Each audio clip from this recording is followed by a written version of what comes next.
and that's okay. This channel is to challenge your thinking. Faith should be the introductory vehicle to all of your experiences in life. Yet it is your job to be inquisitive, determined, dedicated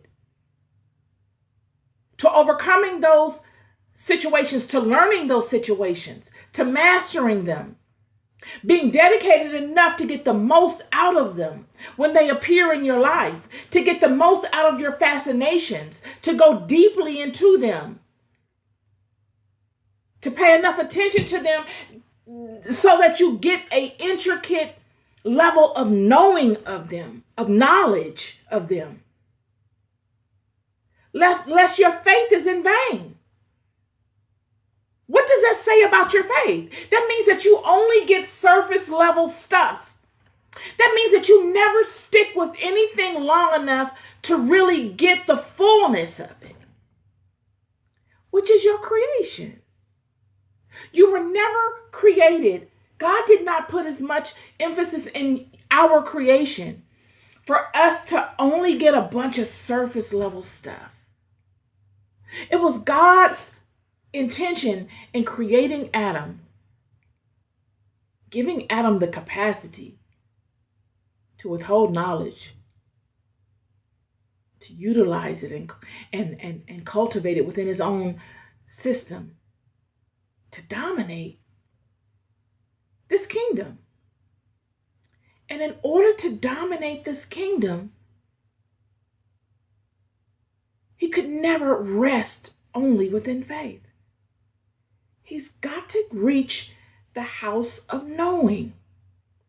His faith must be transformed into knowing. Or else he's just buying time. I'll prove this. In the book of Hosea, we see in Hosea chapter 4, verse 6, it says, "My people are destroyed for lack of knowledge, because thou hast rejected knowledge. I also will reject thee. And thou shalt be no priest to me, seeing thou hast forgotten the law of thy God. I will also forget thy children." This is a very important scripture because in its simplicity, it speaks power. God is saying, you've just rested at faith. Faith is the entrance to all the fullness I have for you in this life. You got to have faith to reach the door of the fullness of all that I have for you in this life. You've got to believe it exists. You've got to trust your own thinking. Because faith relies upon your thinking.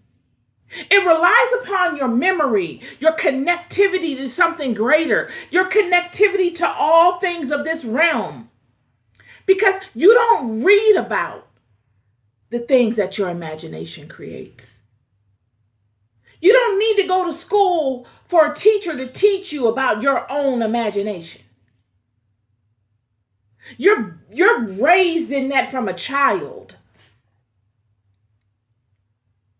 to grow into that. There's a young boy that lives in my community. I see him when I walk my dog sometimes. And his mom doesn't have the best looking yard.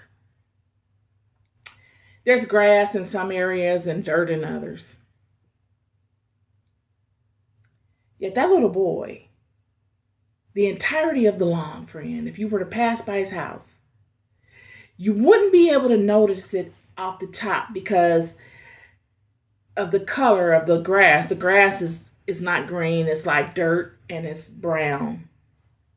But he has all of these dinosaurs and these prehistoric animals and these soldiers all arrayed on the lawn.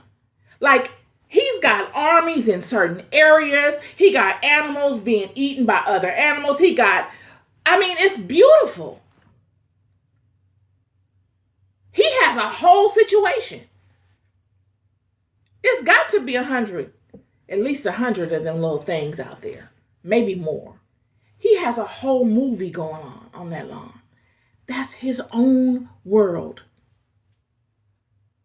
He don't care nothing about that grass being messed up. He has, through his imagination, made it useful to him. He didn't need to learn that from somebody. Do you think he's Googled that on YouTube and saw some other kids doing that and he said, oh, I can try that? I remember, I'm the only girl. My brother used to do the same thing when I was a little girl. We didn't have the internet. It was just something in him that came forward innately. It would take faith for him to think it possible, to go out and scout out things and to even imagine in certain ways that it could be done. It would take faith to lead him to the door of such a vast database of possibilities. And it would take activity, the acquiring of the materials, the getting out there in the grass and positioning them and doing whatever it is he does with them, for him to get to the house of knowing how to do such. That might be our tomorrow's Steven Spielberg. He might be a master novelist, all from cultivating from the time he was young, building upon faith. Yet if you don't build the muscle by way of activity and dedication, friend, devotion, what are you devoted to? If you've never stuck with nothing, if you've never been devoted to something, disciplined yourself to your devotion of that thing, how do you ever get to the house of knowing? This is what the Bible is conveying. God said, my people suffer from lack of knowledge. You never reach the house of knowing. You stay stuck in faith. No one has ever pushed you to take the training wheels off of your relationship with God. It's always been easy just to go and get your weekly dose on Sunday. No one's ever challenged you to be the ambassador yourself. Instead of chastising your favorite pastor or your favorite online personality and saying, oh, they don't know what they're talking about, or they're doing this and they're doing that, how about you get a camera and a mic and you be that one to make change instead of criticizing? How about you devote your time, since you care so much, in being that one person that lifts us up? It takes activity to do such. It takes devotion. And it takes for you to stand in the truth and integrity of your creation. God said, my people suffer for lack of knowledge. My people are destroyed, friend. You don't even just suffer. You're going to be destroyed. You are being destroyed. There's no nice way to say it.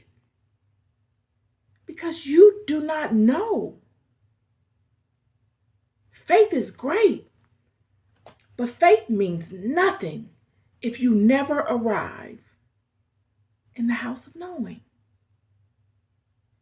God says he will reject you because you reject knowing.